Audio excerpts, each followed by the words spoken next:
الحمد لله رب العالمين والصلاة والسلام على سيد الرسل وخاتم النبيين وعلى آله وأصحابه وذرياته وأهل بيته أجمعين إلى يوم الدين أما بعد فأعوذ بالله السميع العليم من الشيطان الرجيم بسم الله الرحمن الرحيم يا أيها الذين آمنوا كتب عليكم الصيام كما كتب على الذين من قبلكم لعلكم تتقون۔ اے ایمان والو، تمہارے اوپر روزہ لکھ دیا گیا جس طرح ان لوگوں کے اوپر لکھا گیا جو تم سے پہلے، تاکہ تم متقی پرہیزگار بن جاؤ۔ اللہ رب العالمین نے جب روزے کی آواز لگائی تو اس آواز لگانے سے پہلے مساوات کی حد قائم کر دی۔ اللہ نے اپنے پیغمبر کو روزے کے لیے مخاطب نہیں کیا، صدیق اکبر کو مخاطب نہیں کیا، کسی شہید ہونے والے کو مخاطب نہیں کیا، کسی خاص نیک آدمی کو مخاطب نہیں کیا، بلکہ فرمایا یا ایھا الذین آمنوا، اے لوگوں جو ایمان لائے ہو۔ تو ایمان کے اندر نبی بھی شامل ہے، ولی بھی شامل ہے، صدیق بھی شامل ہے، شہید بھی شامل ہے، نیک آدمی بھی شامل ہے، محدث مفسر بھی شامل ہے، عام مسلمان بھی اس کے اندر شامل ہے۔ تو یہ مساوات ہے کہ اس آواز کے اندر وہ سارے ایمان والے جو ہیں وہ شامل ہیں۔ آگے پھر ایمان کا جس قدر انسان کے اندر جذبہ اثار اضافہ زیادہ ہوگا، اس قدر اس کی منزلت جو ہے وہ اعلیٰ بنتی جائے گی۔ اور آواز کس کی ہے؟ الصیام، روزے کی۔ صوم اور صیام یہ دونوں ہی مصدر ہیں، ان دونوں کا ایک ہی معنی ہے۔ کیا؟ رک جانا، کس سے؟ کھانے پینے، لذات، چغلی، غیبت، جھوٹ سے۔ جس طرح اللہ رب العالمین نے جب بغیر خامد کے حضرت مریم علیہ السلام کو لڑکا عطا کیا تو وہ بڑی پریشان، حتیٰ کہ یہاں تک اس نے بات کر دی کہ ہائے یا لیتنی مت قبل ھذا وکنت نسیا منسیا، میں اس سے پہلے ہی مر چکی ہوتی، اور معاشرے کے اندر، زمانے کے اندر مجھے کوئی جانتا پہچانتا ہی نہ، نسیا منسیا، بھولی بالی ہوتی۔ تو اللہ رب العالمین نے فرمایا مریم تجھے گھبرانے کی ضرورت نہیں، یہ الہام کر رہے ہیں اللہ رب العالمین اس کی طرف۔ اللہ گھبرانے کی بات تو ہے، معاشرہ دیکھے گا، کنبہ قبیلہ دیکھے گا، لوگ دیکھیں گے، وہ کیا کہیں گے؟ مایا فَإِمَّا تَرَيِنَّ أَحَدًا مِّنَ الْبَشَرِ فَقُولِي إِنِّي نَذَرْتُ لِلرَّحْمَٰنِ صَوْمًا فَلَنْ أُكَلِّمَ الْيَوْمَ إِنسِيًّا، اگر تجھے کوئی بشر نظر آئے تو کہہ دینا کہ میں نے رب کے لیے نظر تو صومن، روزے کی نظر مانی ہوئی ہے۔ وہ روزہ کس کا تھا؟ خاموشی کا۔ فَلَنْ أُكَلِّمَ الْيَوْمَ إِنسِيًّا، میں کسی انسان سے بات نہیں کروں۔ تو اب اللہ پھر میری صفائی کون پیش کرے گا اگر میں ہی بات نہ کروں گی؟ تو قوم کے سامنے جب آئی تو انہوں نے کہا او یا اخت ہارون ما کان ابوک امرأ سوء وما کانت امک بغیہ، تیرا باپ بھی غلط نہیں تھا، تیری ماں بھی غلط نہیں تھی، یہ تو نے کیا کیا ہے؟ فاشارت الیہ، وہ بیٹے کی طرف اشارہ کر دیا۔ اب اس نے صفائی ماں کی جو ہے نا وہ پیش کی ہے، تو وہ کلام سے رک گئی۔ اور امت محمد کے لیے جو روزہ ہے یہ کس سے رکنے کا نام ہے؟ چگلی سے، غیبت سے، جھوٹ سے، فراڈ سے، ہیرا پھیری سے، رشوت سے، سود سے، یہ ساری چیزوں سے رکنے کا نام کیا ہے؟ روزہ ہے۔ اسی لیے نبی کریم صلی اللہ علیہ وسلم فرمایا کرتے تھے کہ من لم یدع قول الزور والعمل به فلیس للہ حاجۃ فی ان یدع طعامہ وشرابہ، جو جھوٹ نہیں چھوڑتا اور اس کے اوپر عمل کرنا نہیں چھوڑتا، اللہ کو کوئی ضرورت نہیں ہے اس کے بھوکا اور پیاسے رہنے کی۔ ایک ہوتا ہے جھوٹ، ایک ہوتا ہے اس کے اوپر عمل۔ میں اس کی آپ کو مثال دیتا ہوں۔ ایک آدمی لاہور سے جاتا ہے کراچی، وہاں سے وہ چیز خرید کر لاتا ہے، وہاں سے وہ چیز لایا ہے 35 روپے کی، وہ دکان کے اوپر مال نہیں لے کر جاتا، سیدھا گھر لے کر آتا ہے، بیوی کو کہتا ہے اللہ والی یہ سامان میں لایا ہوں، یہ مجھ سے خرید لے۔ وہ کہتی ہے کیا ریٹ ہے اس کا؟ یہ فی پیس جو ہے نا یہ 70 روپے کا، لایا کتنے کا ہے؟ 35 روپے کا۔ گھر میں 35 روپے اور بڑھا لیے، کتنے ہو گئے؟ 70۔ وہ رات اس نے سامان خرید لیا، کوئی لین دین نہیں، کوئی پائی پیسہ نہیں۔ صبح دکان پر جانے لگا، اللہ والی سامان فروخت کر دے۔ جی کیا ریٹ لو گے؟ جی فی پیس جو ہے نا وہ میں 100 روپے کا لوں گا۔ اب گھر کے اندر اس نے کتنے بڑھا لیے؟ 65 روپے۔ دکان پر لے گیا، اب سیدھا سادہ گاہک آ گیا، جی یہ چیز چاہیے، ہاں لے لو، کیا ریٹ ہے جی اس کا؟ یہ گھر میں 100 روپے کی پڑی ہے، گھر میں 100 روپے کی پڑی۔ وہ کہتا ہے اتنی بڑی دکان ہے، اتنے ملازم ہیں، اور اتنی اس کا بجلی کا خرچہ ہے، بلوں کا خرچہ ہے، واقعی یہ مستحق ہے 10 روپے کا فی پیس کے اوپر۔ وہ 110 روپے کی وہ خرید کر لے جاتا ہے، وہ اپنی دکان پر جا کر رکھ کر وہ غریب کی کھال جو ہے وہ اتار دیتا ہے۔ وہ سارا بوجھ کس کے اوپر پڑا؟ وہ غریب آدمی کے اوپر۔ یہ جھوٹ بھی بول رہا ہے، اس کے اوپر عمل بھی کر رہا ہے۔ اب روزہ بھی رکھا ہوا ہے شاہ صاحب نے، تو بتلاؤ ایسے روزے کا کوئی فائدہ ہے کہ تو جھوٹ بھی بولتا جا رہا ہے، جھوٹ کے اوپر عمل بھی کر رہا ہے، اور روزہ بھی تو نے رکھا ہے، اور مقصد تیرا یہ ہے لعلکم تتقون، تاکہ متقی پرہیزگار بن جاؤ۔ تو ایسے روزے کا کوئی انسان کو فائدہ نہیں ہے۔ اس لیے اللہ رب العالمین نے کیسی پیاری آواز لگانے کے بعد فرمایا کتب علیکم الصیام کما کتب علی الذین من قبلکم لعلکم تتقون، تاکہ تم متقی پرہیزگار بن جاؤ۔ اور جس کے اندر پھر تقوی آ جاتا ہے، اللہ رب العالمین اس کے ساتھ پھر برتاؤ بہت اچھا کرتا ہے۔ وہ کیا برتاؤ ہے؟ امام کائنات جناب محمد الرسول اللہ صلی اللہ علیہ وسلم من صام رمضان ایمانا واحتسابا غفر لہ ما تقدم من ذنبہ، جس نے روزہ رکھا اپنے ایمان کو بچانے کے لیے۔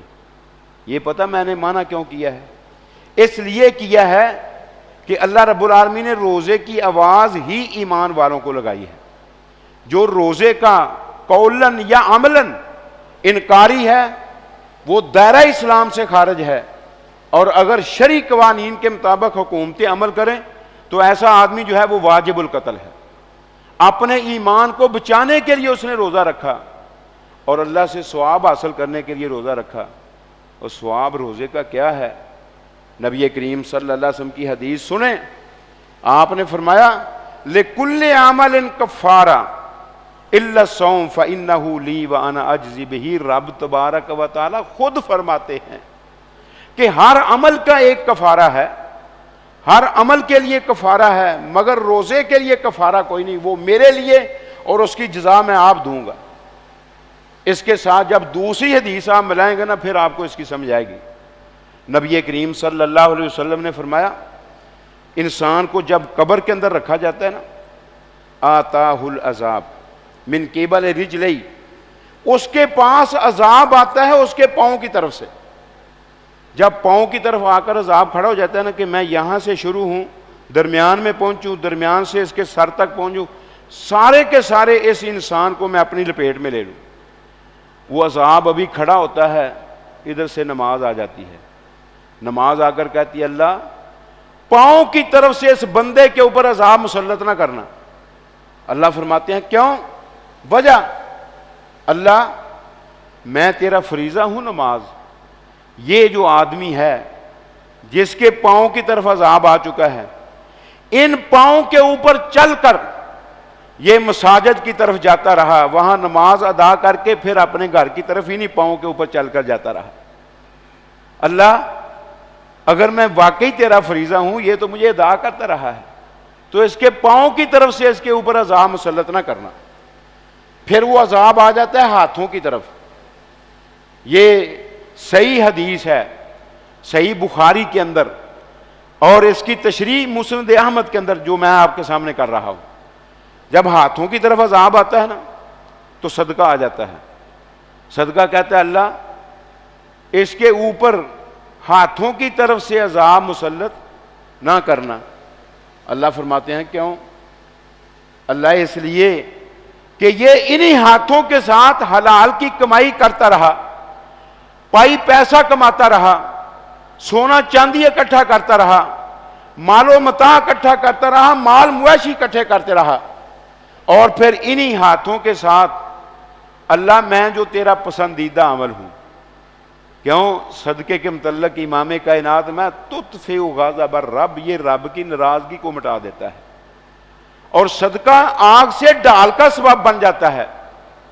اور صدقہ جو ہے یہ اللہ رب العالمین کو بڑا پیارا ہے، تو وہ صدقہ کہتا ہے کہ اللہ ہاتھوں کی طرف سے اس کے اوپر عذاب مسلط نہ کرنا، کیونکہ ان کے ساتھ تو یہ صدقہ کرتا رہا ہے۔ اللہ رب العالمین پھر ہاتھوں کی طرف سے بھی عذاب ٹال دیتا ہے۔ پھر عذاب آ جاتا ہے سر کی طرف۔ جب سر کی طرف عذاب آتا ہے تو قرآن آ جاتا ہے، اور قرآن جب آتا ہے تو وہ کہتا ہے اللہ سر کی طرف سے اس کے اوپر عذاب مسلط نہ کرنا۔ جی کیوں؟ وہاں بعض شارحین نے 3 وجہ بیان کی ہیں اور بعض نے 1 وجہ بیان کی ہے۔ اللہ یہ جو سر کے اندر زبان ہے اس کے ساتھ یہ میری تلاوتیں کرتا رہا ہے، اور رمضان قرآن کا بھی مہینہ ہے نا، شہر رمضان الذی انزل فیہ القرآن ھدی للناس وبینات من الھدی والفرقان۔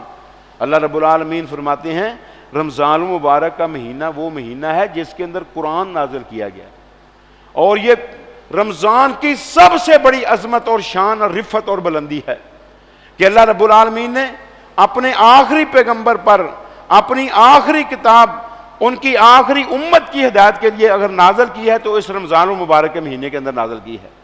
اور سلسلہ احادیث صحیحہ کے اندر 1575 نمبر حدیث علامہ البانی نے کمال کر دی پیارے پیغمبر جناب محمد الرسول کا فرمان نقل کر کے کہ صرف قرآن ہی نہیں اس مہینے کے اندر اترا، بلکہ جتنے بھی آسمانی صحیفے ہیں، جتنے پیغمبروں کے اوپر وہ نازل ہوئے ہیں وہ رمضان المبارک کے اندر نازل ہوئے ہیں۔ اذا کان اول اللیل من رمضان، جب ہوئی نا پہلی رات رمضان کی تو پھر اس وقت کیا کیا گیا؟ نبی کریم صلی اللہ علیہ وسلم انزلت الصحف علی ابراہیم، یکم رمضان کو ابراہیم علیہ السلام کے اوپر صحیفے نازل کیے گئے، اور ان صحیفوں کا ذکر قرآن کے اندر بھی ہے۔ یہ تو اللہ کے نبی صلی اللہ علیہ وسلم فرما رہے ہیں نا، قرآن کے اندر بھی ذکر ہے۔ کہاں؟ اللہ فرماتے ہیں قد افلح من تزکا وذکر اسم ربہ فصلی بل تؤثرون الحیاۃ الدنیا والآخرۃ خیر وابقی ان ھذا لفی الصحف الاولی صحف ابراہیم وموسیٰ۔ کامیاب ہو گیا وہ آدمی جس نے اپنا تزکیہ نفس کر لیا، اس نے اپنے سینے کی، دل کی، دماغ کی، ذہن کی صفائی کر لی اور اللہ کا نام لیا، نماز پڑھی۔ لوگو تم دنیا کی زندگی کو ترجیح دیتے ہو، حالانکہ آخرت بہتر اور باقی رہنے والی ہے۔ بے شک یہ چیزیں جو ہم قرآن سے آپ کے سامنے بیان کر رہے ہیں یہ پہلے صحیفوں کے اندر بھی موجود ہیں۔ یہ وہ پہلے صحیفے کون سے ہیں؟ صحف ابراہیم و موسیٰ، ابراہیم علیہ السلام کے صحیفے اور موسیٰ علیہ السلام کے صحیفے۔ موسیٰ علیہ السلام کے صحیفوں کو تو سارے جانتے ہیں جو بھی کلمہ گو ہیں، کہ ان کے اوپر اترنے والی کتاب صحیفہ کیا تھا؟ تورات۔ تو موسیٰ علیہ السلام کے اوپر یہ صحیفہ اترا، اور ابراہیم علیہ السلام کے اوپر صحیفہ اترا ہے، لیکن اس کا نام کیا تھا وہ کسی کو پتہ نہیں ہے، نہ حدیث کے اندر منقول ہے نہ قرآن کے اندر، صرف صحیفے کا ذکر ہے۔ اور صحیفہ جو ہے ہر آسمانی کتاب کو کہا جاتا ہے، جس طرح اللہ کے نبی صلی اللہ علیہ وسلم کی حدیث ہے لا تسافر بالمصحف الی ارض العدو، صحیفے کو لے کر دشمن کی سرزمین کی طرف سفر نہ کرنا۔ صحابہ نے پوچھا کیوں اللہ کے پیارے وہ اگر تمہارے اوپر غالب آ گئے قرآن کو پکڑ کر اس کی کیا کریں گے؟ توہین کریں گے۔ اور واقعی مشرک کافر یہودی عیسائی جو ہے وہ قرآن کی توہین کرتا ہے، تو اس لیے مصحف کس کو کہا گیا؟ قرآن کو کہا گیا۔ اور ابراہیم علیہ السلام کے اوپر بھی اس طرح کے صحیفے جو ہیں وہ نازل ہوئے۔ تو اللہ رب العالمین نے یہ کب نازل کیے؟ یکم رمضان کو، رمضان کی پہلی رات کو، جب 6 دن گزر گئے اور 7ویں رات شروع ہوئی رمضان کی، انزلت الصحف یا انزلت التوراۃ علی موسیٰ علیہ السلام، پھر اس رات کو موسیٰ علیہ السلام کے اوپر تورات اتری۔ اور جب 12 دن گزر گئے 13ویں رات شروع ہوئی، پھر عیسیٰ علیہ السلام کے اوپر انجیل نازل ہوئی۔ اور جب 18 دن گزر گئے 19ویں رات شروع ہوئی تو حضرت داؤد علیہ السلام کے اوپر زبور نازل ہوئی۔ جب 24 دن گزر گئے 25ویں رات شروع ہوئی تو پھر انزل القرآن علی محمد صلی اللہ علیہ وسلم، پھر محمد الرسول اللہ صلی اللہ علیہ وسلم کے اوپر قرآن نازل ہوا۔ تو جتنی بھی آسمانی کتابیں جتنے پیغمبروں کے اوپر نازل ہوئی ہیں وہ ساری کی ساری رمضان مبارک کے اندر نازل ہوئی ہیں۔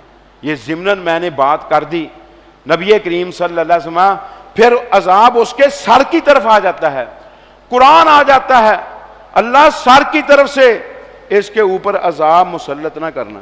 اللہ فرماتے ہیں کیوں؟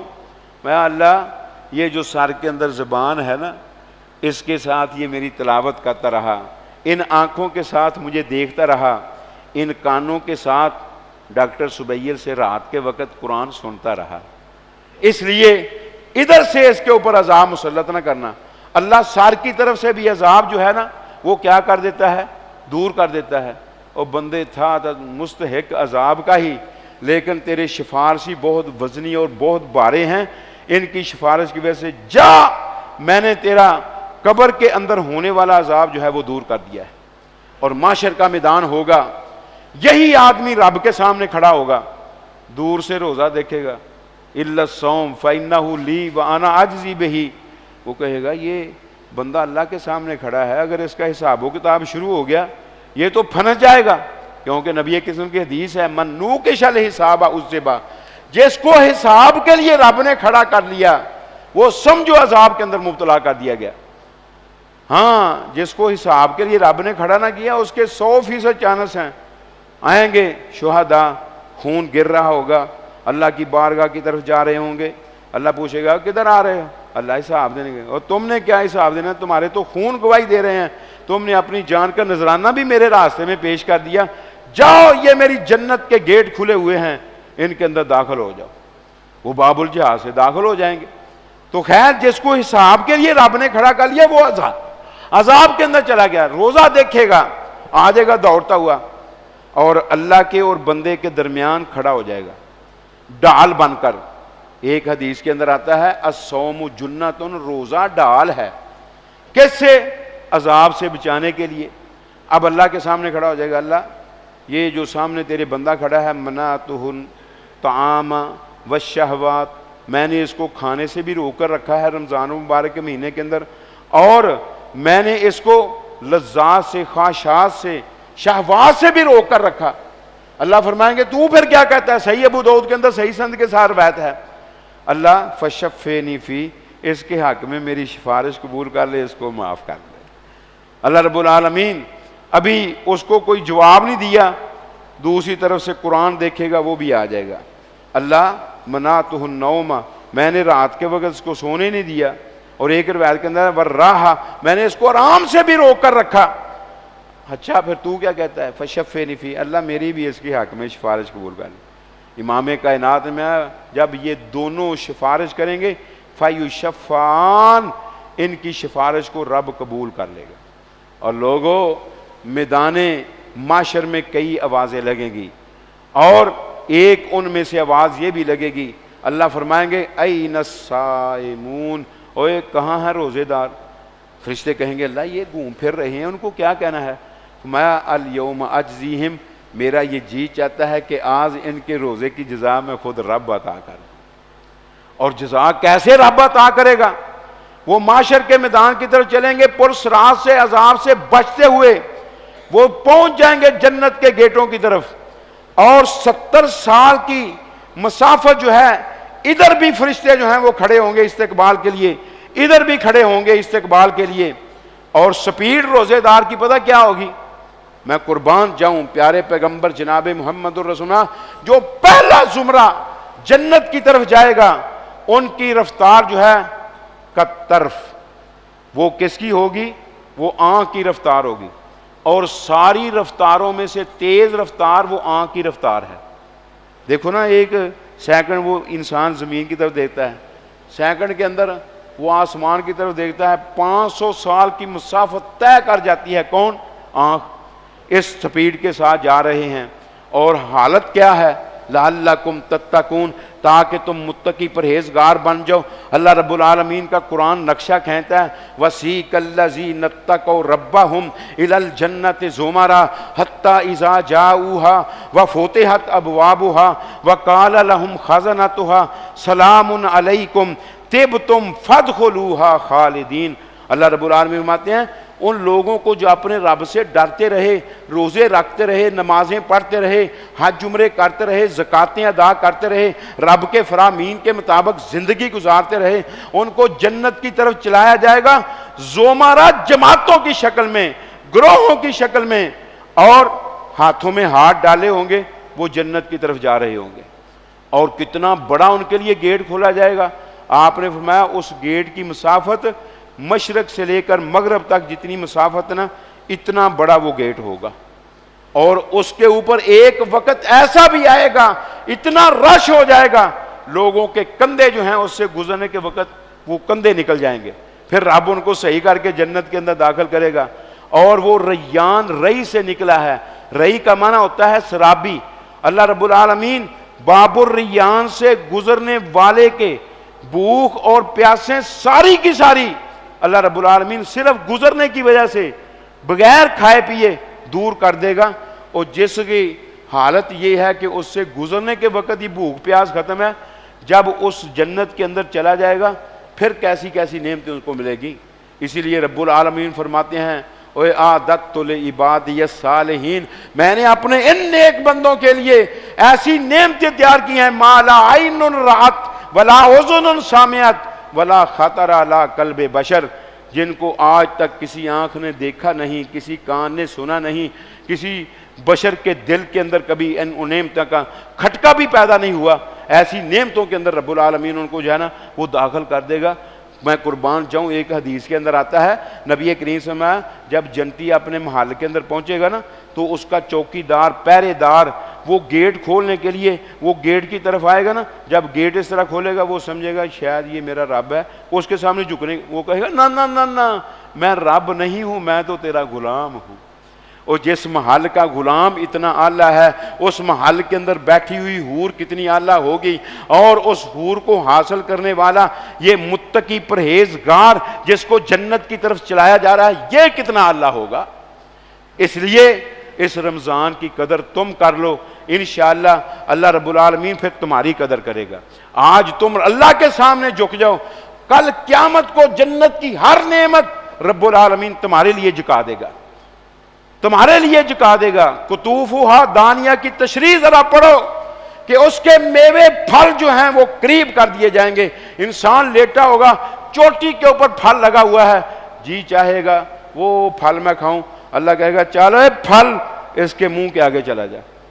بیٹھا ہے پھر بھی سامنے، کھڑا ہے پھر بھی سامنے، اور وہاں ڈانگیں لے کر اور چھڑیاں لے کر ان پھلوں کو اتارنے کی ضرورت نہیں پڑے گی، وہ خود تمہارے منہوں کے آگے آ جائیں گے۔ تو اللہ رب العالمین یہ نعمتیں تمہیں جو ہے وہ عطا کرے گا، اور وہ نعمتیں بھی ایسی وَلَهُمْ فِيهَا نَعِيمٌ مُقِيمٌ جو ہمیشہ ہمیشہ رہنے والی ہیں۔ اب یہ آ رہا ہے جنتی گروہوں کی شکل میں، اب فرشتے کھڑے ہیں اور دائیں طرف والے فرشتے کہہ رہے ہیں سلام علیکم تمہارے اوپر سلامتی ہو. اور ادھر والے فرشتے کہتے ہیں طب تم بہت اچھے ہو، سلام علیکم طب تم، کبھی ادھر والے سلام، کبھی ادھر والے، اور کبھی ادھر والے طب تم کا لفظ، کبھی ادھر والے طب تم کا لفظ. اور آگے آگے دیکھا نہیں آپ نے یہاں جو پروٹوکول ملتے ہیں وزیروں کو مشیروں کو، آگے روٹر ہوتا ہے، پیچھے سکوٹر ہوتا ہے، درمیان میں لکا کبوتر ہوتا ہے، وہ جا رہا ہے پروٹوکول کے ساتھ. اللہ رب العالمین آگے آگے فرشتے جانے والے وہ کیا کہہ رہے ہوں گے ان کو؟ وہ کہیں گے فادخلوہا خالدین، اور ان جنتوں کے اندر داخل ہو جاؤ، کبھی تمہیں نکالا نہیں جائے گا. یہاں D S P, S P اور اسی طریقے سے وزیر مشیر، اس وقت تک محلات ان کے حوالے ہوتے ہیں جب تک ان کا عہدہ برقرار رہتا ہے. جب عہدہ ختم وہ محل بھی ختم. لیکن اللہ رب العالمین فرماتے ہیں وہ جنتی عہدہ بھی ایسا دیں گے جو کبھی چھینا نہیں جائے گا، اور محل بھی ایسا دیں گے جو کبھی لیا نہیں جائے گا واپس، وہ ہمیشہ ہمیشہ کے لیے تمہیں دے دیا جائے گا. اس لیے ان نعمتوں کو حاصل کرنے کے لیے پھر یہ رمضان کی قدر تم کر لو، روزے کے ساتھ، رات کے قیام کے ساتھ، اور اللہ کے ذکر اذکار کے ساتھ، تلاوت قرآن کے ساتھ، اور پھر حلال کمائی کے ساتھ، اور پھر اللہ کے راستے میں خرچ کرنے کے ساتھ. یقینی طور پر پھر تمہیں اللہ ساری نعمتوں کا مستحق بنا دے گا. اللہ سے دعا کریں کہ اللہ رب العالمین ہم سب کو کتاب و سنت کی معرفت کے بعد اس کے مطابق عمل پیرا ہونے کی توفیق عطا فرمائے، اور جو تقاضے ہیں دین کے، اسلام کے، ایمان کے، اللہ ان کو پورا کرنے کے بعد زندگی کے ایام بسر کرنے کی توفیق عطا فرمائے. اقول قولی ھذا سبحانک اللہم و بحمدک اشہد ان لا الہ الا انت استغفرک و اتوب الیک.